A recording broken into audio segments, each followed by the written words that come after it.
I'm Tracy, and I am from Pennsylvania. I'm Kevin, and I'm from West Virginia.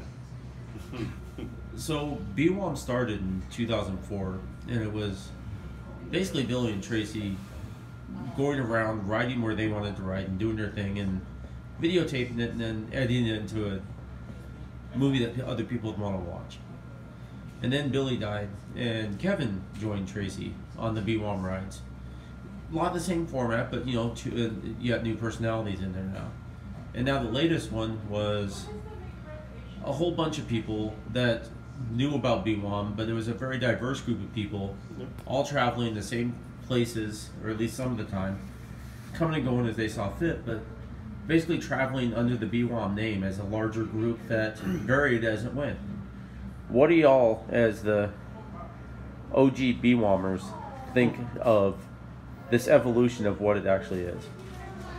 I think it's kind of interesting. I mean, I think the original one was fantastic for what it was, being just them picking a place and heading off into it. You know, 5 states before supper because we can, that sort of thing. The Moto Scavvy because we wanted to have a scavenger hunt, which I was a part of that one. And then the Gumption because Billy had to go off on his own. The BWOM10 was definitely a different take on that, but it was more out of necessity because we didn't have Billy around anymore. And so my thought or my plan with it was to try to format it generally the same way, and generally the same. But you know, we had to balance kind of this depth of what was happening and what we were doing, with also making it what Billy would have wanted, which was an enriching, fun ride. And then with this one, it became a different format, more an open format, which was really important to me, just from a standpoint of getting, being able to appreciate the people who appreciated Billy. You know, and that came from me actually getting pushed into this world of the YouTube videos and the website, and figuring out that all these people just love the videos, and it inspired so many people to buy bikes and do things and start moto vlogging, that, you know, I felt like they needed to be appreciated for what they did and recognized and things like that. So that's why I wanted to do this ride, and because of the outpouring of people who wanted to be a part of BWOM10. Yeah, this trip has been a lot of fun. Yeah. Meeting the people that enjoyed watching what we did, that were inspired by what we did, that decided, hey, I'm going to go for a ride because of what you guys did. That's pretty cool. Like I said earlier, it's humbling. It's, you know, somebody tells you that, and it's because of you they decided to go do this. Yeah, especially that they tell you that they came from 1,800 miles away, right, or from a different country. Exactly. Rex. Exactly. Mario and Dave. And it was a lot. And this is going to come out a little strange, but it was a lot better than I thought it would be. You know, it was nice to meet all these people, and we've met a lot of our subscribers before on trips, but this was a different, like you said, a different format, and it was a lot of fun. I liked how it went down. I liked how everything worked out. All right. Every BWOM trip ever taken required some amount of preparatory and work, because you had to do logistics. You had to plan where you're going, or the roads even open. You know, all the stuff that requires logistics, which generally means it turns into work. This one required a lot more so, because in order to facilitate people linking up with us along the route, you had to have a route for one, and you had to have designated meeting locations and times, and you had to keep everyone informed, because as always, no time schedule goes to the way that you planned it. If you have 22 people riding with you, every rest stop, every time that you put fuel in, takes a half an hour. That's not a rip on anybody. That's just the way it is. Mm-hmm. Did this one at any time become work? And if so, when? And is that okay? Well, first, as far as the organization part, I've got to thank Rex. He helped with Instagram, taught me how to use Instagram, and gave me some ideas about how to How organize. old are you? I'm kidding. I know. It's just not one that I've used. Me neither. Brandon, also, he helped me. He suggested that I put together a BWOM10 Facebook group instead of doing a group email. A million times easier, a million times better. We're able to share the photos. Everybody's able to put in. But thank you to them and Jane for suggesting a lot of things with how we need to work on planning it. As far as the preparatory work, I do the bulk of that. Billy used to do the bulk of that also, but except for the Alaska trip, which was 99% Tracy, I think. But that's a lot of work. But I don't liken it to work because I kind of like planning things and organizing. This one was a lot more because we had to have dinner places picked out, lunch places picked out, hotels, all these things so that everybody could be free to do what they wanted to do, but also could connect with us at any given point, really. For me, it was never really work. It was always amazing that everybody had these stories and everybody was excited about all this stuff. The only time it was really a little different than Tracy and I when we just would go on the trips, which we've gone on trips other than the BWOM trips, several, but usually we get up and everything's energetic and we go on the long ride and we do all this stuff and we're pleasant and everything's good, but then once we get to checking into the hotel and dinner, we're pretty quiet. We're like a married couple. We don't really talk during dinner. And then, oh my God, I'm gonna edit that out immediately. But I mean, seriously, that's it. So that was the hard part for me.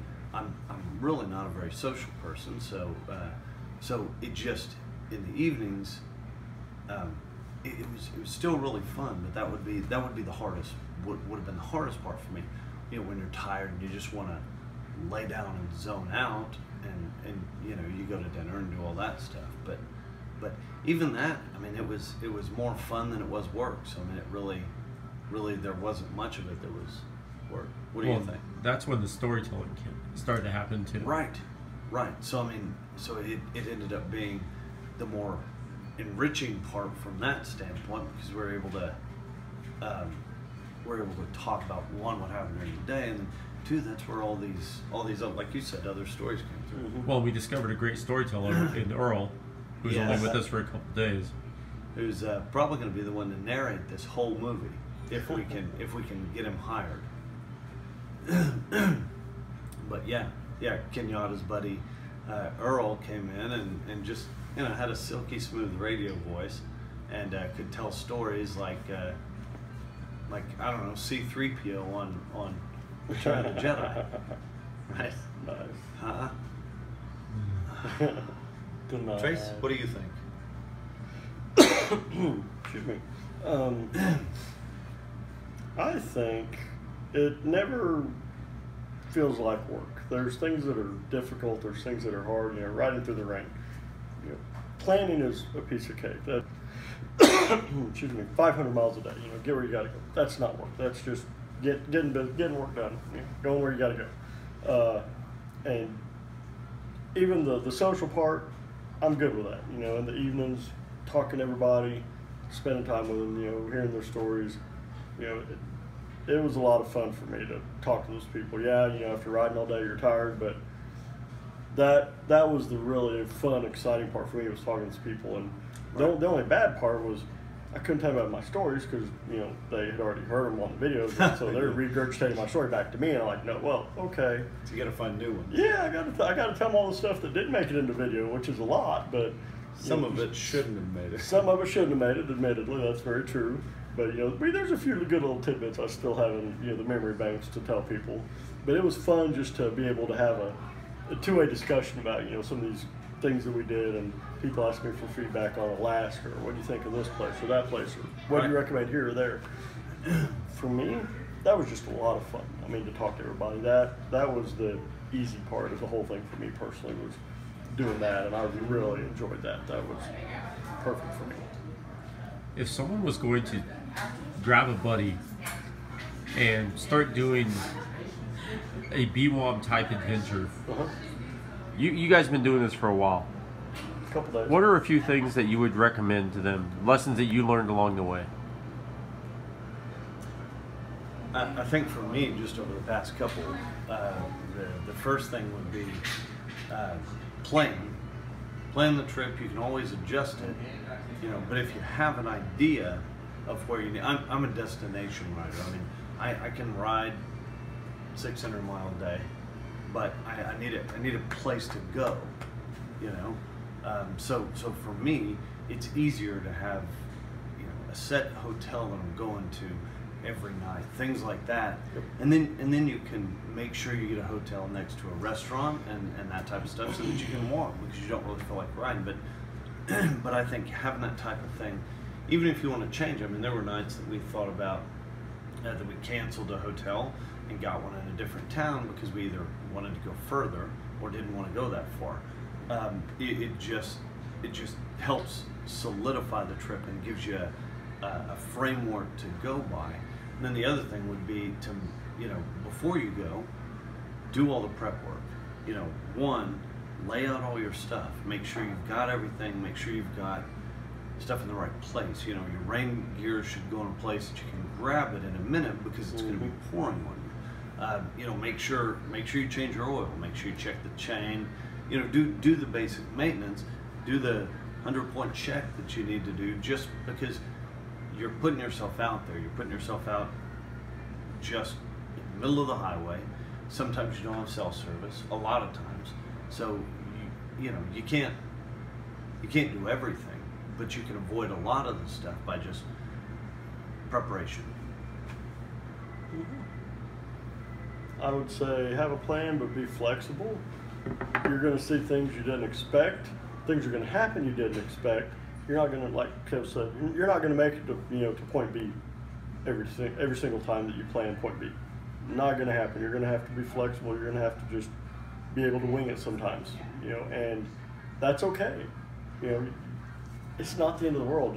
The bottom line is be safe, get home in one piece, period. And have fun. And have fun, If it's not fun, that's when it becomes work, and you need to reevaluate what you're doing, quite honestly. Sure. Come up with something different that does work, because if you're grumpy and grouchy every single time you get off the bike, why are you even riding? Don't bother. Just it needs to be fun. You need to stay engaged with what is working for you to keep it that way. And like you said, have a buddy.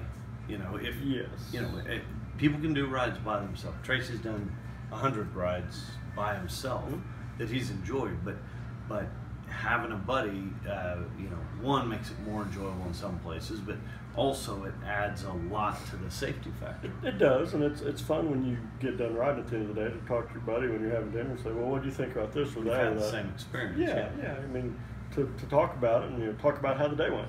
That's cool. And from a safety standpoint, there's been numerous times that Billy needed me there for one reason or another, or vice versa. I needed him there, and if neither one of us were there, we would have dealt with the situation, but it would have taken a lot longer than if both of us were there. So, call a buddy, ask them if they want to go for a ride. Bottom line, do that. Pair up, at a minimum. Sure. Basic maintenance, I agree with that. Make sure all your stuff is in tip-top shape to the extent possible, and learn how to do some basic work on your vehicle. Learn how to do the chain adjustment. Everybody should know how to do that. Right. Learn, just have a basic knowledge of how it works. If your motorcycle stops, why does it stop? Or no, do a check on the battery. Or Right. Yeah. Know How to how to fix a check your flat battery. tire. Know how to fix the Yeah, flat. how to use Absolutely. the tire kit. Yeah. Yeah, carry your tire kit, know how to use the tire kit, carry your first aid kit, know how to use at least The most basics basic of the first stuff, aid kit. yeah. I mean, you're not going to be set up for full trauma like Bill behind the camera here is, but you know, be able to slap a Band-Aid on your buddy, or you know, scrub a little gravel out of a knee if something happens. You know, be prepared. Yeah, and if you've got a toolkit, I mean, what I do with the toolkit, the one thing I know I'm going to need to do probably is adjust my chain. At some point, you got to lube your chain, you got to adjust it. So instead of just using the Honda toolkit or the Yamaha toolkit for me, I bring a long axle socket and wrench, and then I bring, you know, the 2 sets of 10 millimeters that are left in the world, and then a couple of 12s because you can use those anytime. Right. And so, you know, I bring that stuff from my home toolkit just so it's easier, you know, because that's one thing I just know I'm going to do. I carry a torque wrench. Yeah. You know, and the 36 millimeter socket, so I could do my chain. I need a 12 millimeter and a 14 millimeter wrench. Got everything I need. Right. You know, that's my preparation for that, because that's a maintenance task that has to happen every several hundred miles typically. Yeah, you just can't you can't take all your tools. You can't but take I mean, everything. You know you're going to use those. You know it's you're going to much use those. easier. Right, you're going to use those. You know, the longer the trip, depending on the length of the trip, is going to affect what you take. You know, for me, you know, my first motorcycle trip I ever took, I took half my toolbox. I didn't use any of it. It was a 3,000 mile trip. Now, you know, I do a 1,000-mile trip. I'll grab a flashlight. I'll grab some zip ties. I'll grab my tank bag, and I'm done. Zip ties and a flashlight. Always have zip ties on your motorcycle. Always, bare minimum. And you don't really need a flashlight anymore because you've got your. Yeah, that's true. That's But true. I carry one also. Well, the nice thing is, here's the thing. The nice thing about a flashlight, carry a big mag light. It doubles as a weapon if you need to cock somebody over the head, and it's perfectly legal. That's another reason. Perfectly I carry a legal big to mag cock someone over the head. Well, it's perfectly I don't legal know to carry a if it mag is. light, but if somebody's messing with I you, don't think Tracy should be giving legal advice. give them a whack. See, Hey. I carry a small flashlight and then a set of nunchucks. Now we're just getting carried away. And throw anyway, stars. anyway, back to the point. Excuse me, old man cough. Be prepared. Know how to fix your stuff. Have a basic understanding of the mechanics of your motorcycle. For the people who, and I know people that do this, so I'm a little hesitant to say this, and I don't want to upset people that do this, but this is, if we're asking my personal opinion, I'm going to give it to you. If you're somebody that your idea of repairing your motorcycle is to go to the dealer and drop your American Express card, learn something about your motorcycle. Really, learn the basics, because if you're out in the middle of nowhere and something happens, that American Express card is useless. You need to know at least some basics of how things work. If you don't, call me, find my YouTube channel, email, it's on the BWOM site. I can help you out. I will give you a Cliff Notes to get you started. Or I at the don't mind. very least, beforehand, take your bike up there, Yeah. give them the American Express, and say, make sure that I'm good. make sure that everything is as good as you Yeah. possibly can. You know, I mean, that way you at least, you know, if you're not mechanically inclined or you don't want to be, at least Some then you people can don't. kind of practice some type of avoidance. Yeah. But yeah, so there you go. There you go. But okay, Billiam. So this was your this was your first motorcycle trip that was over 3 or 4 miles. Just kidding. So this was your first BWOM trip, being your first trip with us, doing the whole thing from start to finish. And you know, what'd you think about it? What'd you like about it? What would you maybe have done a little differently, or yada yada yada? First, people need to make fun of Harleys less. They've come a long way since the mid '80s. Second, people need to make fun of Tracy less also. He hasn't come a long way since the mid '80s. Fair point. No, I think it's a great trip. I mean, I've traveled on motorcycles before, but never with this group, and never under the BWOM moniker. But I thought the trip was interesting because you got to meet so many different people along the way, and it was amazing how many people knew Billy and Tracy, even if by reputation. I mean, we met someone at Deals Gap who recognized Tracy's voice from videos, and from the BWOM videos, and approached him. And wasn't here for the trip. Wasn't even a BWOM person. Didn't know we were doing this. This one, yeah. Yeah. Just recognized his voice, and so cornered him in the little gift shop there and said, are you that BWOM guy? And then recognized Kevin in the same way, and it was pretty amazing. So just seeing that and the exposure that BWOM has had how it affected people, and I was very surprised to hear like our Canadian contingent, talking about how this is what got me back into motorcycling, and how other people, and actually like Rex now has his own YouTube channel, Rex 4x4, based off of what BWOM was, totally different topic, but just, it inspired him to start that type of, take one of his other pursuits and put it on YouTube, in a formatted way. That's pretty amazing. So to me, meeting all the people, of course the riding's always great. I'm sorry if you go on a BWOM trip with me, but it's probably going to rain, because every motorcycle trip I've ever been on, it's going to rain. And it rained on us every day, which is good. Not good. And coincidentally, the people that broke off from us today, none of them got rain. But we did. Because you didn't go with them. Yeah, but we did. Yep. Yeah. So I believe it now. I'm a believer of be wet on a motorcycle. That's the new BWOM. Yeah. Yep. But it was, the riding's always good. Riding with friends is always good. Telling stories afterwards over a few beers is always good. And I just hope that the BWOM moniker lives on, even if it does migrate from what it was. If it evolves into something new, that's okay, as long as the moniker is there and it still fulfills the intent, even if it doesn't fulfill the conditions. The conditions have changed, but the intent have not, and I think that's okay. Yeah. Oh, one more question. What was your highlight of the trip? Not the touchy-feely meeting a bunch of people, but just a general highlight of the trip. I would say one of the biggest highlights of the trip, of course, seeing people do the Dragon's Tail for the first time, the Tail of the Dragon. I've been there quite a few times before. It's an amazing place, but a good portion of the people that went had never done it before. And trying to describe to them how amazing, not just that stretch of highway is, but all the roads around it and the motorcycle culture that kind of surrounds it. You can't really describe it until you experience it, and then people understand. It's like a brotherhood of sorts. People who have been there know what it's like.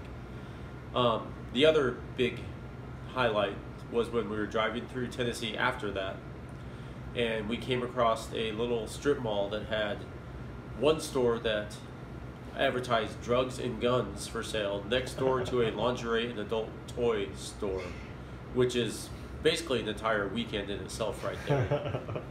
Right. That's perfect. Perfect.